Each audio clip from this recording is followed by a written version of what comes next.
Imagine stumbling upon like the absolute financial trade of the decade. I mean, we're talking about a digital asset that claims to hold 48.2 billion barrels of oil. Which is a massive amount. Right. It's insane. It says it's backed by 98 nations, audited by heavyweights like, PwC and Deloitte, and it's even named after a $9 trillion Wall Street titan. Sounds too good to be true, doesn't it? Exactly. Yep. And the kicker here is that it's surging 142% in a single week, right in the middle of a global energy crisis. It sounds like the perfect safe haven. But what if every single part of that pitch is just a carefully constructed illusion? Well, that's exactly what we're looking at today. Because to understand how a multi-million-dollar token like this just exploded out of nowhere, we really have to look at the terrified world that created the demand for it. I mean, it didn't just happen in a vacuum. No. Definitely not. So today we are doing a deep dive, pulling together market analysis from sources like FEMEX, MEXC, Bidget, WEEX, and some intense on-chain forensic data. Yeah, the data on this is fascinating. It really is. Our mission for you today is to unpack this Vanguard Digital Oil Reserve phenomenon, or VDOR, from March 2026. We want to explore what actually happens when geopolitical chaos collides with the meme coin mechanics of decentralized finance, and, how to spot the difference between genuine real-world assets and pure narrative arbitrage. Right. And to set the stage for why VDOR worked so well as a pitch, we have to go back to late February and March 2026. This was right in the thick of the Middle East conflict, Operation Epic Fury. Right, and the total closure of the Strait of Hormuz. Exactly. We are talking about the largest global oil supply disruption in history. The data shows up to 8 million barrels a day, just abruptly cut off from the global market. Wow, 8 million barrels a day. Yeah, which is a staggering amount of energy to just suddenly remove from the board. To put that in perspective, that kind of supply shock sends these immediate violent ripples through every single sector of the global economy. I mean, shipping halts, manufacturing costs skyrocket. Exactly. And traditional finance markets just go into a complete frenzy. We saw Brent crude hit $116 a barrel, which was the highest it had been since 2022.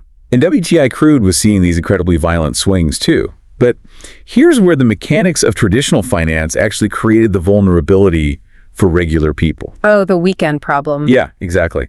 The places where you would normally go to hedge against this kind of chaos, like stock exchanges or commodities markets, they're closed on the weekends. So it's like realizing your house is on fire on a Sunday, but the fire extinguisher store doesn't open until Monday morning. That is the perfect way to frame the psychology of it.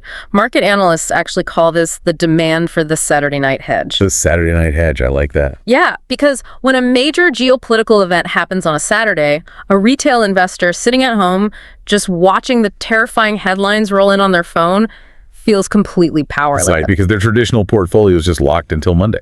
Exactly. They want to act right then. They need a 247 fear asset that allows them to trade that anxiety in real time. And stepping right into that void, perfectly timed, is VDR. Right. The Vanguard Digital Oil Reserve token, launched on the Solana blockchain right as the panic was hitting its absolute peak. So since retail traders were so desperate for a safe harbor to just park their money, VDR presented itself as the ultimate institutional lifeboat.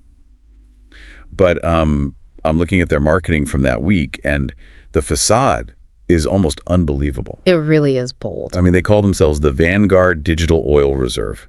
Now, for anyone with even a passing familiarity with traditional finance, that instantly makes you think of the Vanguard Group, the $9 trillion asset manager. Which is entirely by design. It's a tactic known as institutional name hijacking. Institutional name hijacking. Yeah, we actually saw a parallel to this with another token from the exact same period called UGR, or the United Global Oil Reserve.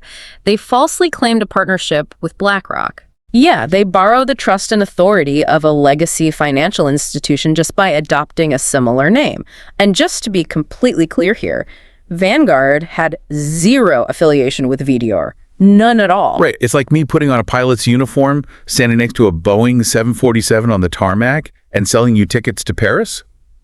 I don't own the plane. I don't work for the airline, but because I look the part and I'm using all the aviation jargon, you just hand me your credit card. That's exactly how it functions. You're hijacking the visual and linguistic cues of authority. But it wasn't just the name, though.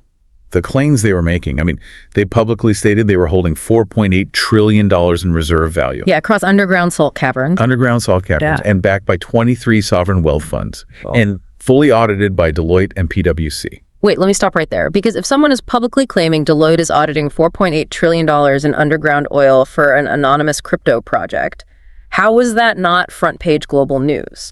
Great question. Like, how does a lie that big exist on the public internet without massive legal action immediately? Well, it all comes down to the fine print. If you dig into the underlying smart contract documentation, and I mean really dig down to the very bottom of VDOR's website, there is a tiny disclaimer. Okay, what does it say? It states all institutional references are for illustrative purposes only.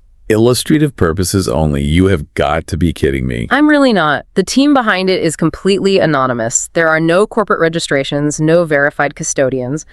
By slapping illustrative purposes on it, they try to legally shield themselves by basically arguing, hey, this was just a simulation. Like an art project. Exactly, a conceptual exercise. They claim they never actually said they had the oil in real life. Even though the front page literally says, backed by 4.8 trillion in reserves in massive, bold text. Right, because they know retail investors trading on a Saturday night in a blind panic aren't scrolling down to read the site's footer. And they certainly aren't auditing the GitHub repository to check for legal disclaimers. Hold on, though. This is the part that I really need to unpack. Even if the institutional backing is completely fabricated, the token's price still surged, right? I mean, it went up 142% to hit $0.0169 in a single week. Yes, it did. And the project's marketing claimed it was a digital twin that mathematically correlated with oil prices. So if we look at the actual blockchain data, were the people who bought VDOR actually getting exposure to the price of oil? To answer that, on-chain forensic analysts ran a really rigorous correlation test using the March 2026 price data, and the results completely shatter that correlation myth. Oh, really? Yeah, it's a fascinating breakdown. Let's look at it in 3 distinct phases. In phase 1, which was late February, physical oil prices spiked dramatically due to the initial conflict headlines. Right, the real-world panic. Exactly. And VDOR also surged, going up about 150%. Okay, so on the surface, a retail trader looks at that and thinks, great, it works. Oil goes up, my token goes up. The digital twin is real. Exactly. It creates this false sense of security. But then we hit phase 2. This is from March 10th to the 14th. Geopolitical tensions cooled slightly, some peace signals entered the market, and real oil prices dropped by 22%. Okay, so if VDOR is actually a digital twin tied to the commodity, it should have crashed proportionally. Exactly. Let me guess. It didn't. It didn't at all. VDOR barely moved. It just traded sideways. Wait, so it captures all the upside of oil, but completely ignores the downside. I mean, that defies the laws of financial gravity. Right. Sounds more like magic than a commodity proxy. Well, which brings us to the real smoking gun, which is phase 3 from March 20th to the 25th. What happened then? During this 5-day period, real-world WTI crude oil was completely flat. Yeah. It didn't move. It just hovered calmly around $87 a barrel. Yet, during that exact same window, VDOR rallied an astonishing 70%. Wait, what? A 70% surge while the underlying asset it supposedly tracks is completely motionless. Yes. How is that even possible? What triggered it? A social media campaign. During that flat period for physical oil, the anonymous VDOR team released a phase 2 roadmap on social media, on X and Telegram. They teased this vague upcoming partnership with a Caribbean oil refinery. Are you saying that when investors thought they were buying digital barrels of oil to protect their portfolios, mathematically they were essentially just buying shares in a trending hashtag? That is precisely what the data proves. This is a phenomenon known as narrative arbitrage. Narrative arbitrage. Yeah. VDOR never tracked the price of physical crude oil. It tracked the social media attention surrounding the oil crisis. There are automated trading algorithms and retail psychology at play here. So people just buy the hype. Exactly. When the word oil or Hormuz trends on Twitter, search traffic for oil crypto spikes. Yeah. People find VDOR, they see the word Vanguard, and they just buy. It pumps on attention metrics, not on barrel prices. Wow. That brings us to a really dark realization. Because if VDOR is just trading on hashtags and hype, we need to examine the actual token mechanics to understand why this is a highly dangerous trap. Like, what happens when someone actually tries to cash out? This is where it gets really bad. Right. If you're a retail trader who rode that 142% wave and you want to take your profits, the on-chain data paints a terrifying picture. It does. And this is where the stark difference between a multi-trillion-dollar traditional market and a decentralized meme coin becomes painfully obvious. Let's talk about the microstructure. Okay.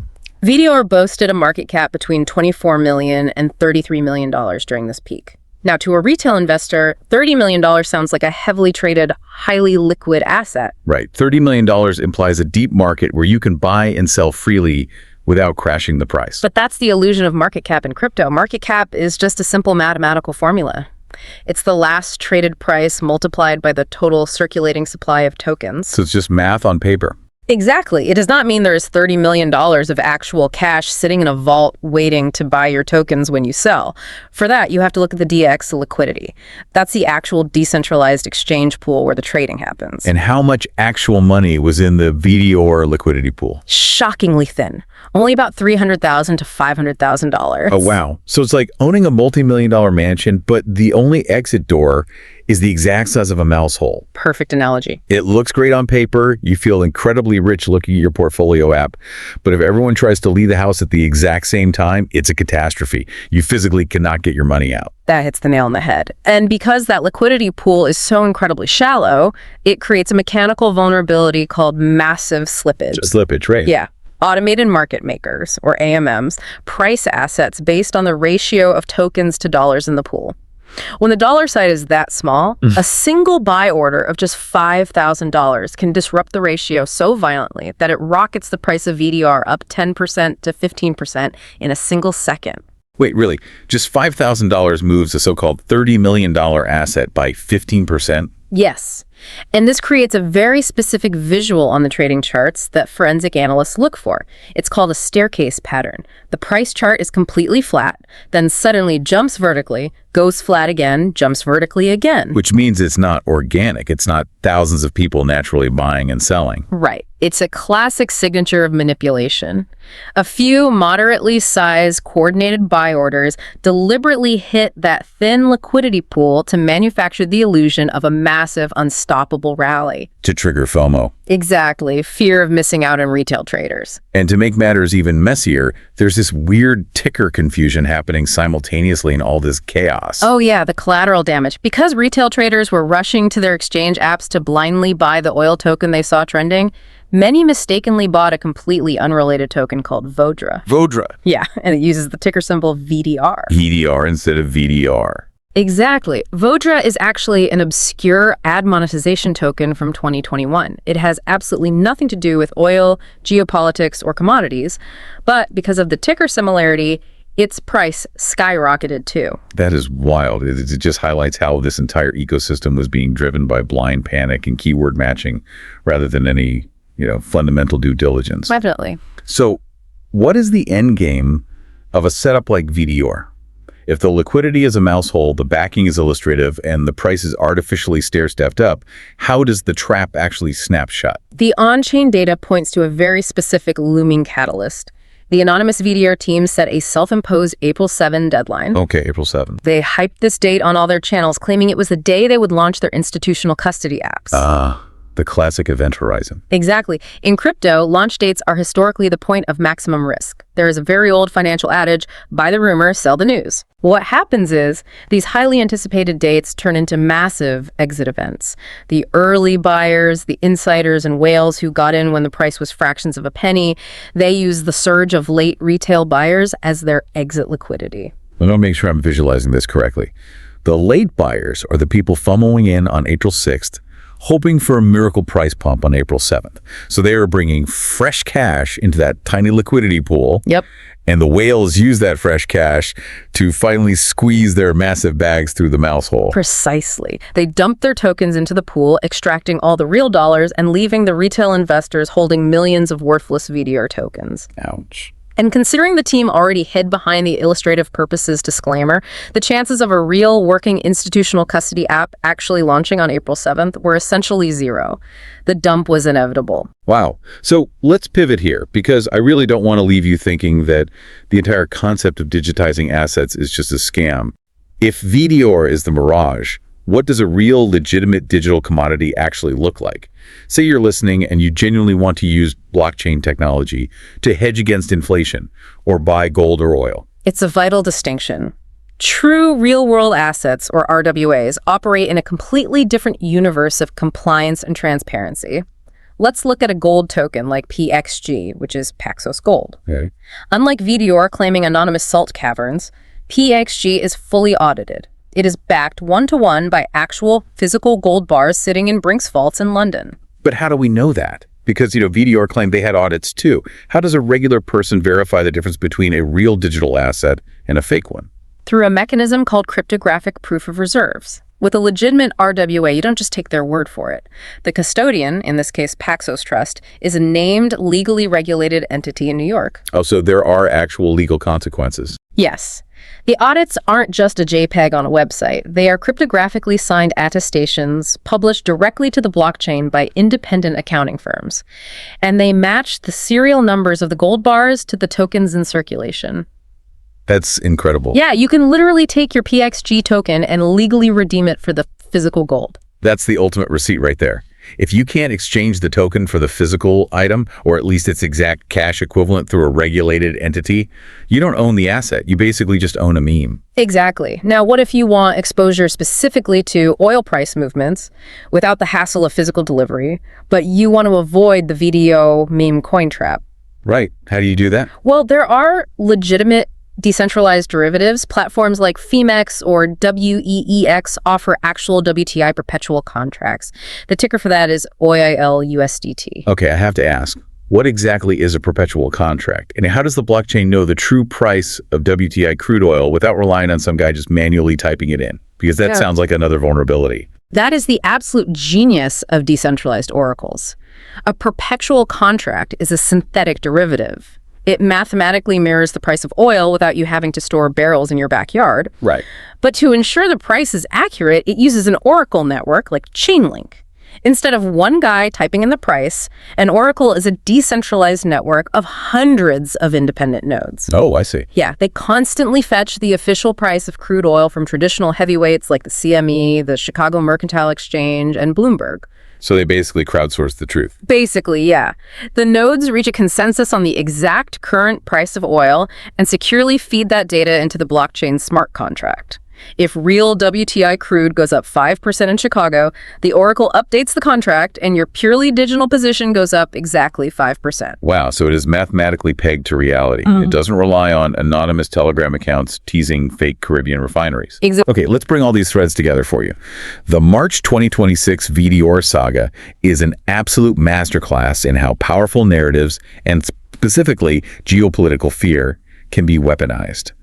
When the world feels unstable and our normal avenues of control are closed for the weekend, the psychological desire for a safe haven makes us incredibly vulnerable to a slick pitch. It really does. And the overarching lesson here is that as the sector of real-world assets booms, you must demand the receipts. Always. A fancy website, a slick logo, and a name that sounds like a Wall Street bank mean absolutely nothing on the blockchain. You have to look for named, legally accountable custodians. You need to see cryptographically verifiable proof of reserves. And you need an independent oracle connecting the token to the real-world commodity. Yeah. If a token borrows authority, like putting on that pilot's uniform but using the name Vanguard or Reserve, without showing mathematically verifiable proof of those assets, you are not making an investment. You are making a highly speculative, high-risk bet on human psychology and social media momentum. It truly is the difference between buying a barrel of oil and buying the idea of a barrel of oil. And that leaves us with a final, somewhat chilling thought to mull over today. Market analysts often say that in modern decentralized finance, trust is the ultimate utility.